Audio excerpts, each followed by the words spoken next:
back to my channel. So, this is a video that I started back in July last year, and it's taken me till now to give it to you guys. I go to film school, if you didn't know, so you would think that I would make more videos talking about film, but for whatever reason I haven't. So I finally resolved that I probably should do that, because I talk about it on my live streams with you guys all the time. So I made myself a Letterboxd account. You can find it here. Everything on all of my social media is at Sarcastic Fish. If you ever need it, it's always under that. Let's make a video about films. So I started this off with a movie marathon for watching 24 hours worth of films. So 1,440 minutes. That's like 12 or so films. But this video ended up being really long, so it's gonna come to you in like 2, even 3 parts maybe. This was just talking basically through a selection, because this is not a definitive list whatsoever, a selection of some of my favourite movies. More than anything, to get myself in the swing of talking about them analytically without just going, oh, I liked it, it was nice.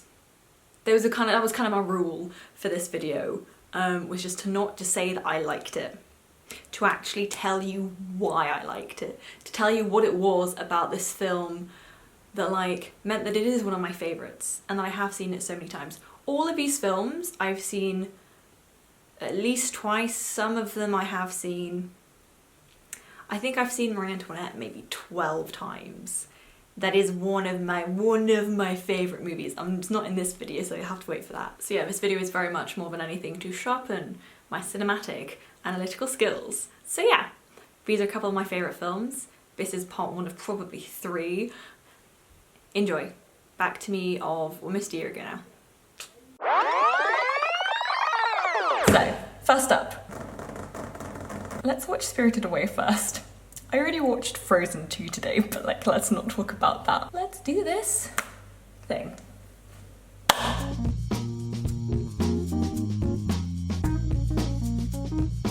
I'm gonna make myself a cup of tea. I finished Spirited Away. Oh, I feel like I'm gonna dial my films up in terms of intensity. We're gonna start with this. Next is Ratatouille. That is what I'm in the mood for.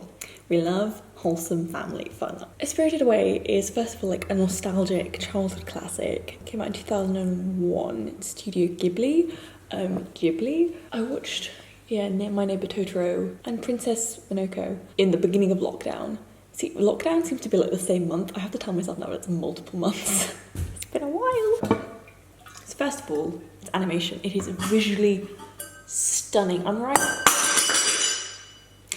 in saying that it's still all drawn by hand. So as you can imagine, this video is going to be full of spoilers. So if spoilers are not your thing, sorry. So it's a story of a young girl who, when moving with her parents, finds like a sort of spirit world. A spirit retreat, really. It's a bathhouse for spirits, which I finally understood because I know a little bit more about Japanese culture and like Shinto, right? Of having like multiple spirits and stuff for like different things and different rivers, and sort of that all makes more sense now. I didn't really understand that as a child, so I guess being older, like the cultural like insights are interesting. And I like it because it's not just your like classic quest film.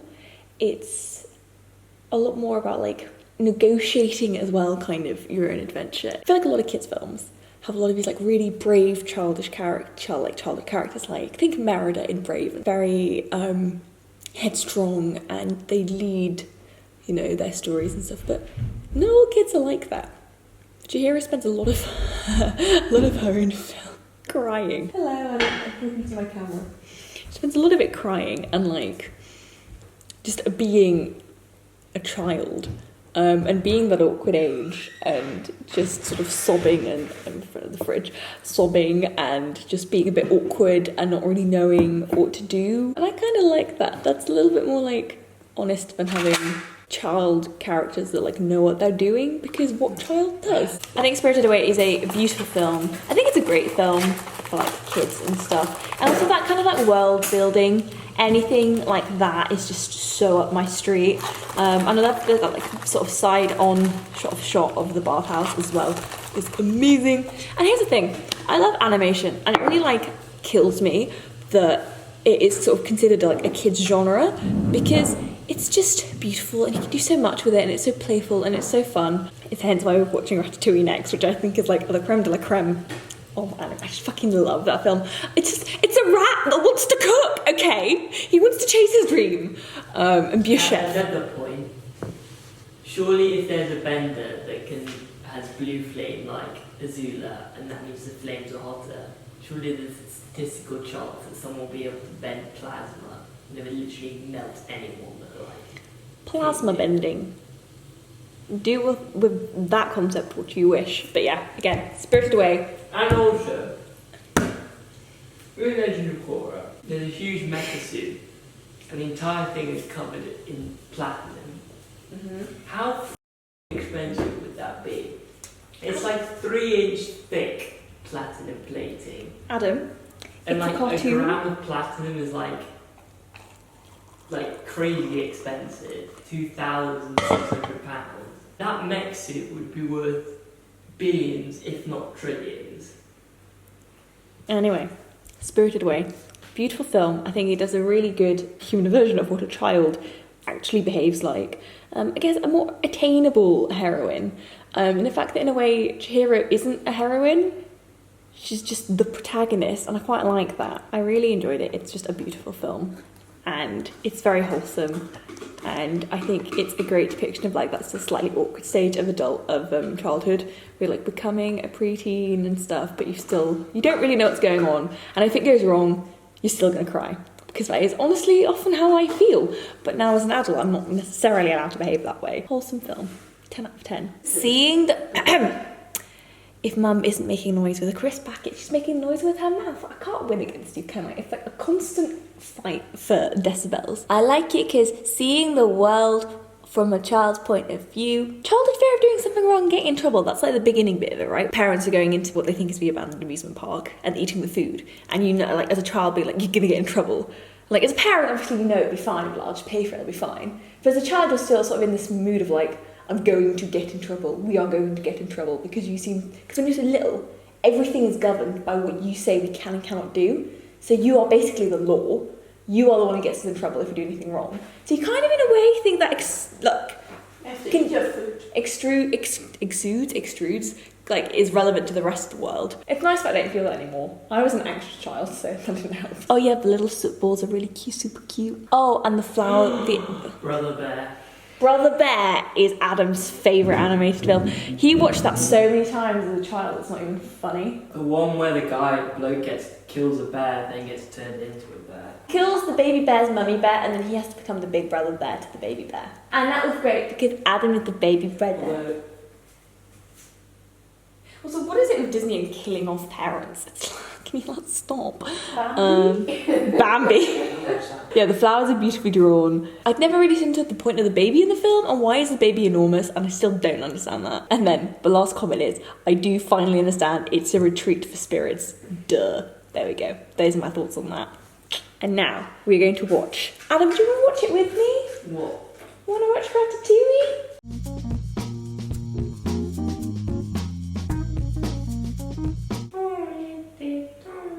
That's the only song. I love it because it's also not to do with like, it doesn't surround itself on sort of like a love narrative, and I love that. It's just, this rat just wants to be a chef. Come on, that is like peak wholesome. It's like, it's so wholesome. And I can't explain to you why I'm part of a generation that lusts after anything wholesome. That's the other thing, Spirited Away also has a very nostalgic feel. For me, 2001, I'm like, what? 3. So a lot of us have on video. I had like a strong, incredibly strong nostalgic moment with a friend the other day. You know, the Prince and the Pauper Barbie film? Yeah, it was like an Aries and Scorpio meme, and I sent it to my friend being like, this is literally you and I. That was a strong childhood flashback. So I really should try and look better for these videos because we're going on the internet forever. It's Ratatouille time!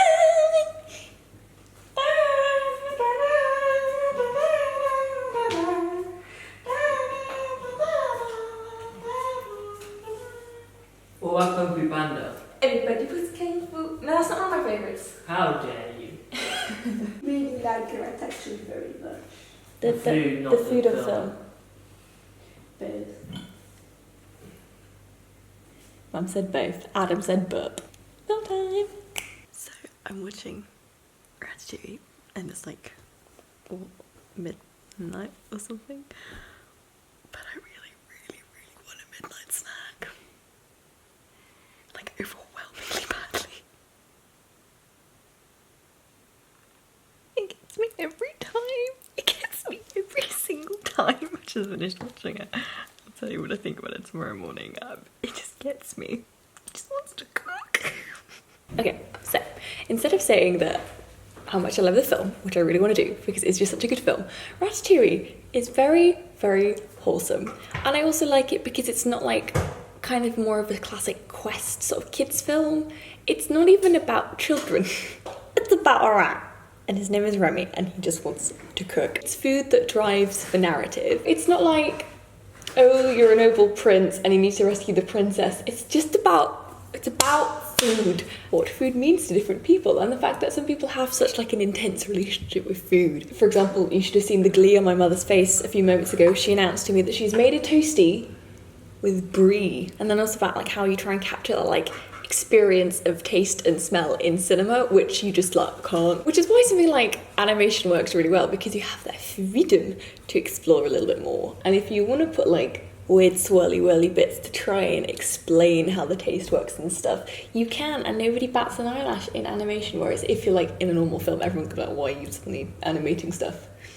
The other thing that I noticed this time round, they create a depth of field. When it's close to Remy, they create a really shallow depth of field. I think there's two reasons they do this. A, it looks more realistic. There's a couple of videos about how Pixar try and animate in like a physical camera, in terms of like focus pulls, and there was even this one about like a split like lens where you get like two things in focus at the same time. Every time it's on the rats, it's very shallow depth of field, which is what you would actually have like if you're really zoomed in. So then again, sort of making it like an experience, like it's so much closer. And I guess that's one of the reasons you get like the size right and stuff. But also it helps in the like verbal storytelling, because you can literally focus our attention. It's funny because it makes it seem like less animated or like more real. And they use like kind of a few whip pans and stuff, and like the way the camera like follows Remy sometimes in terms of like his direction of his gaze, sort of like in this kind of movement, which is something Spirited Away doesn't do. A more modern like animation, especially like 3D and stuff, tries to mimic like the presence of a physical camera more. So I just found that kind of interesting, which I didn't really get before. So I'm like, I did in fact learn something because I tried to pay more attention. Which is also the superior film, the superior rat film to Flushed Away. I think we may have seen Flushed Away in the cinema. See, Mum's pulling faces, she has no idea what I'm talking about. Can you tell them that my brie toast is really nice? Her brie toastie is really nice. And some people just really love food, and like, especially like fine dining, it's not about snooty. I think the entire experience is snooty, but if you just think about the actual food, I like good food. Also, first of all, the fact that she's called Colette is great. Also, the fact that she puts Linguini so in his motherfucking place with the knives, I'm never gonna get over it. It's just like, oh, a true feminist icon. Into it so it can't move. You have to say something about Ratatouille and what it means to the Provence. I know she's trying to like, but it's because it's Paris as opposed to the Provence and the dishes of your childhood. That's what it is about. It is. It's about nostalgia and the deep connection people can have with food. Also, the fact that at the end, Remy gets his like teeny tiny chef hat. Like teeny weeny chef hat really gets me, and I just find it really fun. And also, if you look, with the food critic, what's his name, Ego, his study is a shape of a coffin, and that also gets me every time. And also the presence of wine in the film, I think, is also quite interesting. Ooh. Oh, and like Spirited Away, like loads of characters and stuff were smoking. I thought that was quite interesting, because I'm like, you'd think that they'd not put that in a film. Also, all of the memes that have come out of Ratatouille, like the Gordon Ramsay ones, about where's the lamb sauce? I like the plot with the way that it focuses around like the inheritance as well. It's just a very wholesome film, and I just enjoy the way that it's about food and not really about like a love interest or like a quest. It's about, you know, no matter who you are, anyone can cook. And I do believe that because I'm getting better at cooking despite the fact that I'm actually still quite shit. Yeah. I am getting better though. Didn't I make amazing couscous? did I twice. did. I really, really enjoy Ratatouille as a film. Far too much, really. But it's just so good. And like, honestly, fuck anyone who's like, it's a kid's film. It's just animation. I would enjoy watching it again. It's very enjoyable. 10 out of 10 would watch again. 10 out of 10 will show my kids it many, many times. Anyway, now we're going to watch A Good Year, which is a family favourite. My mum's crying already. This is like a family favourite. Okay, I'll admit, I've already started watching it. And I'm watching it, and the script is so good, and it's so quotable, and so many lines of it are really, really funny, and so many lines of it, as a family, we have already internalised. I really enjoy that as a film. I'm watching it now. I think it gets more shit than it deserves. They were on the flip side.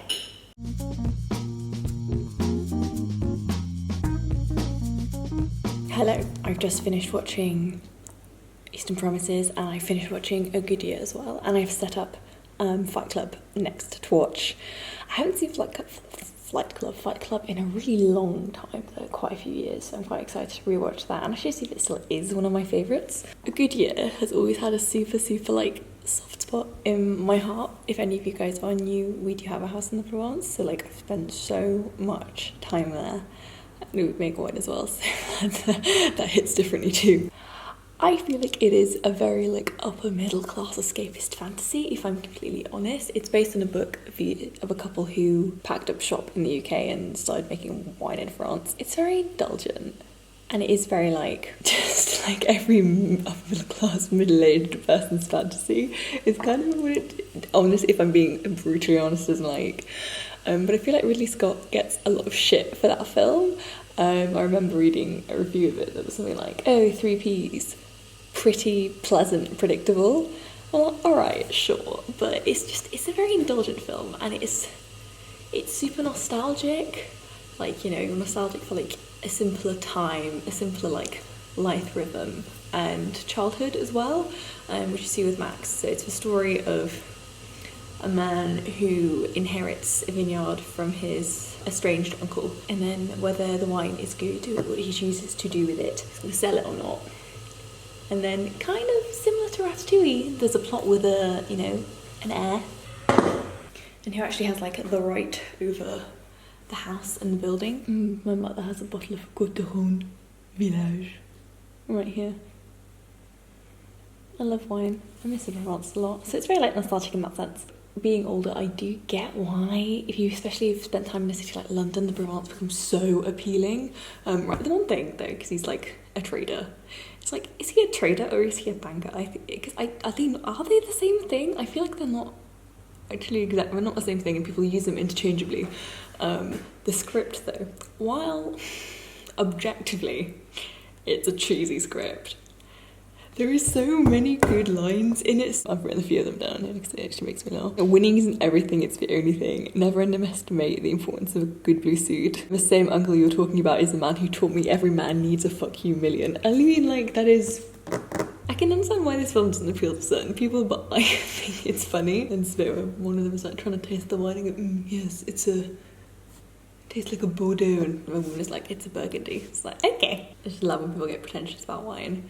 Wine is like the least pretentious thing ever until you cork it, and then it takes on a life of its own. I also wonder if this film is like in part of the root of my attraction to finance pros, but that is a completely different video that I am not making. France is always warm and very gold, and yeah, I think that's like a thing of like childhood nostalgia, but that is also like, you guys have watched a lot of my summer vlogs, that is genuinely what it feels like. They're in the Luberon, and there's this big pond where he takes Fanny Chanel. I think they could have come up with a bad name, but you know, he takes her on a date, played by, what's her name? Marianne Cotillard. Oh god, that woman is gorgeous. But yeah, my parents once took me there, which was very, very kind of them, and one of my fonder childhood memories. And like, the France do put on a lot of these like summer things, and there's a bit more of a sense of community, I guess, in London in a way. And doesn't everyone kind of want to like just inherit a chateau from a distant relative? I think so. It's quite nice. I was thinking like, is this a capitalist fantasy, or is this almost an anti-capitalist fantasy, or is this just more of a, I think, upper middle class fantasy, because you don't really want to give up your wealth. But then in a way you want to escape the rat race and end up in a scenario in which you're just given lots of money so that you can still be wealthy without having to like... So you get to make the moral sacrifice almost, and you get to be like the better person by leaving the rat race behind and whatever, but you don't actually sacrifice anything because of the fact that it's like almost handed to you in a slightly Deus Ex Machina kind of way. So there's something about it, like having an old house that you get to explore, do up. Oh yeah, and there was that line that was like, because we are selling a vineyard as well, obviously, so we just have to make sure our buyers don't know anything about wine. Let's focus on the Americans. It gets me, it makes me laugh. Oh, and there's another one. What Proust said, leave pretty women to men with no imagination. Du float, I'm a banker, I have no imagination. It's true, they don't. And the other one that I just finished watching, Eastern Promises.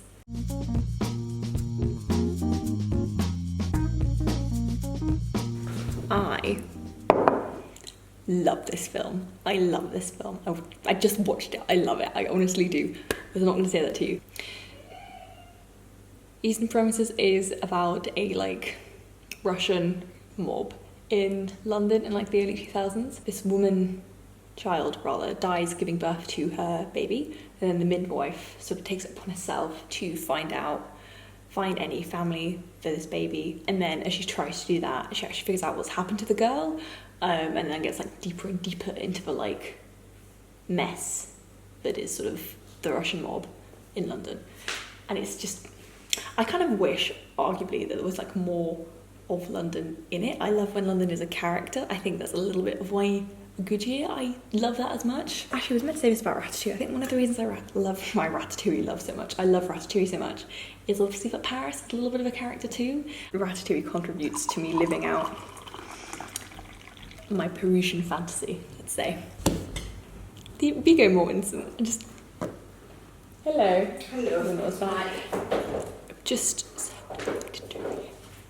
Return of the King, and in this too, I can't explain it to you. He's just he's not like a conventionally attractive character, but I don't know why. I still just find him very attractive in Eastern Promises as well. My note that I wrote was Viggo baby. I feel like I really, really like this film because I just find the plot quite sound. Like I can't explain to you why I think it's so good, and I can't explain to you just like I think it's because I think the plot is really sound. It's difficult for me to fault it. At the same time, it's difficult for me to fault it. I can't give you that many things I think are like, incredible about it. I just think the acting is great. If you're Russian, maybe have comments on the Russian accents. I just don't really know why a midwife would necessarily start investigating like the family for the baby, you know? And the only bit's like, why wouldn't you call the police? Oh, and I love the whole the tattoo aspect of it with the Russian tattoo system and like prison system.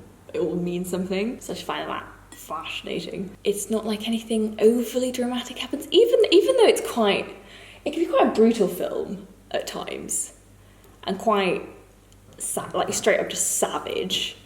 But it's not that it's made subtle or made matter of fact. It's just that it's not over sensationalized. It's just like. This is now they're slicing his throat, and now they're cutting this guy's fingers off and taking out his molars so you can't identify him. So I think that's what it is. It doesn't. It's like it's dark and it's like gritty, but it doesn't. It's not like overly dramatic, which makes it feel so much more real. Because it builds slowly as well, and you like slowly start to understand that these characters are actually not good characters and they're not helpful characters. And you I think because you slowly build and you slowly understand whose intentions are what. Like the grand reveal, I guess, of the film, you've had a couple hints towards it. I'm not going to spoil it, but like it's almost 3/4 of the way through the film before you realise, and even then, nothing like dramatic happens with it. So I think maybe that's what it is. It's for like slow burn of it. The fact that very little is said through like dialogue and stuff. Most of it is communicated with like a glance or just very subtle. And like if you're not paying, this is not one you can watch when you're on your phone, I have to say, because you do miss shit. So it's nice being like older and just more like my brain is more turned on. Maybe that's it. And the characters as well, I'm quite a big fan of them. All is not what it seems. Fuck, and there's this like fight scene in a bathhouse. I'm just gonna leave it at that. If you want, just Google Eastern Promises bathhouse fight scene or something. It's just, that scene gets me every time in terms of like, it's just so violent. It's so like just, but not in like a sensational like, ooh, blood. It's more just like it's cruel and just cold and just violent. It's almost like if you take the way Tarantino does violence and you put it against this, it's a completely different kind of... It's like just as much blood, but it's not done in anywhere near the same way. But I do wish then there was more of a definitive ending. You come into that world via Naomi Watts' character. You come in and you leave it with her, but you sort of know that there's so much more to the story of like the gang and of Viggo's character. His name is Nicolas. So I can understand why it ends the way it does, but I kind of wish it didn't end with her. She's the protagonist, fine, whatever, you gotta follow her point of view. They bang on about like whose point of view is this so often at school. It's so annoying because like these films don't stick to one person's point of view, really, do they? Or whatever. His point of view is the cameras, I don't know. I do still think maybe really why I love this film eludes me, but it's just fantastic. I struggle to fault it. It's just very good. Have you watched Eastern Promises? Cookies, biscuits. But yes, I'll now watch Fight Club. My favourite film about soap.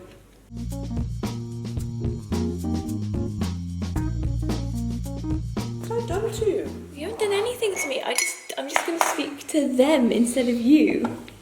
Competition then? You do have competition. I'm sorry, you have to compete for my... Let me just make my coffee. Well, I was going to do this and then you, of course, had to come in and make noise. Now you're just being passive aggressive.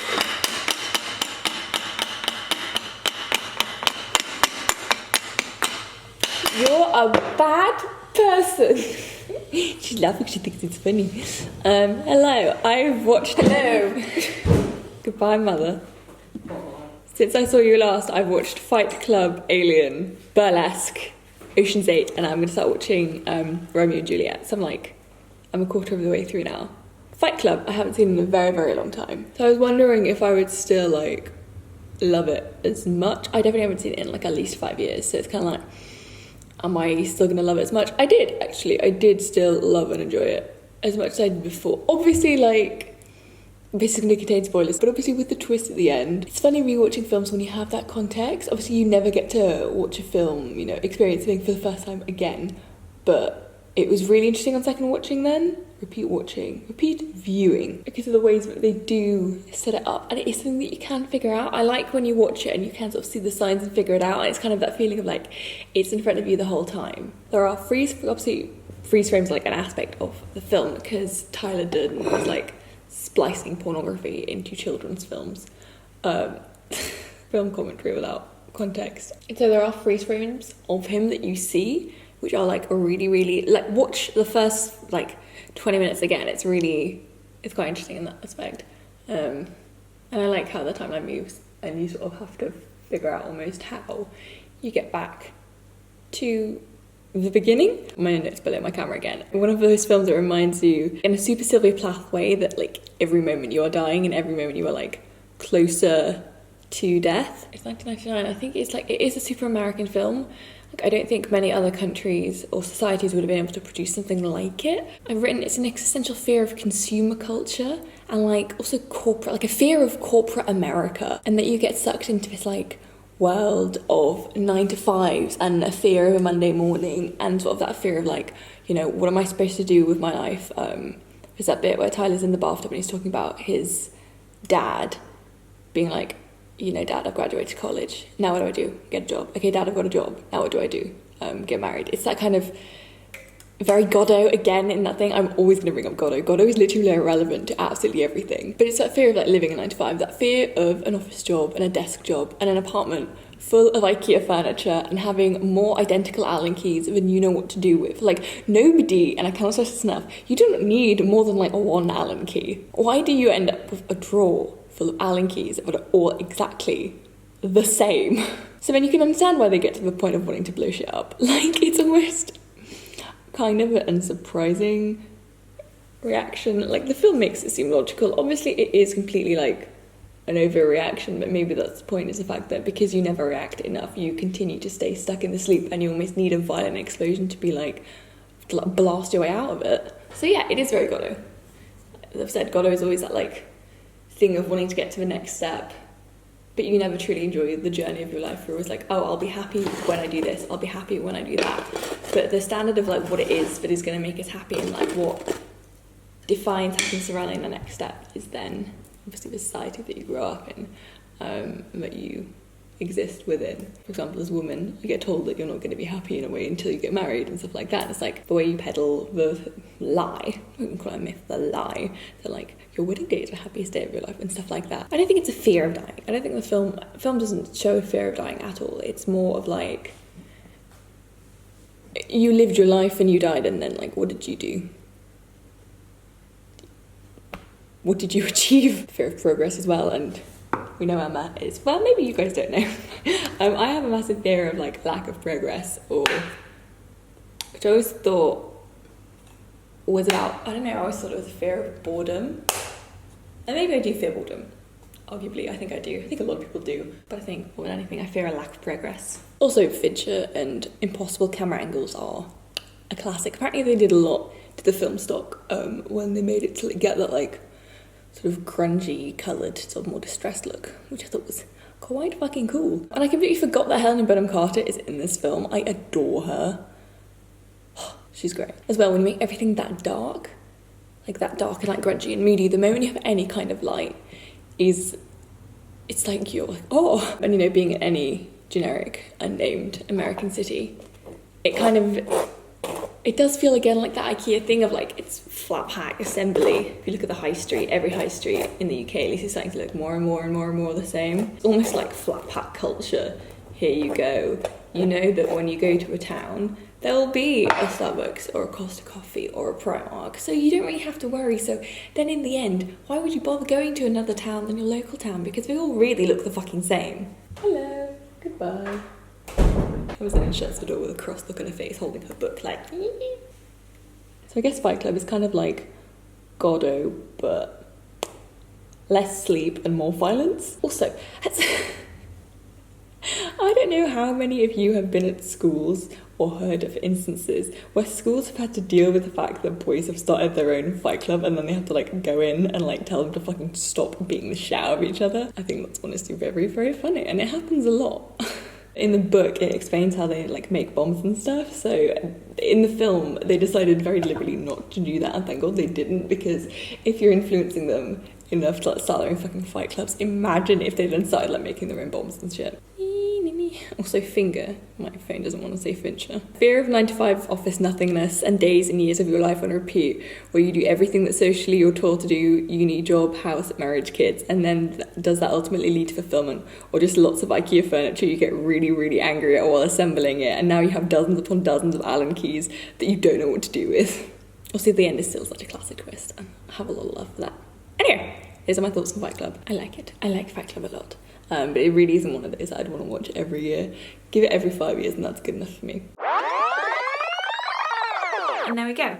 That is part 1 of this little mini-series that you're getting. Like I already said, if you have any film like videos that you would like to see from me, let me know. I think I just haven't done these because a lot of the ones I watch, I usually like the video essays. So I'm always like, oh, I'm not doing that, why would I do it at all? I'm like, oh, you literally go to film school.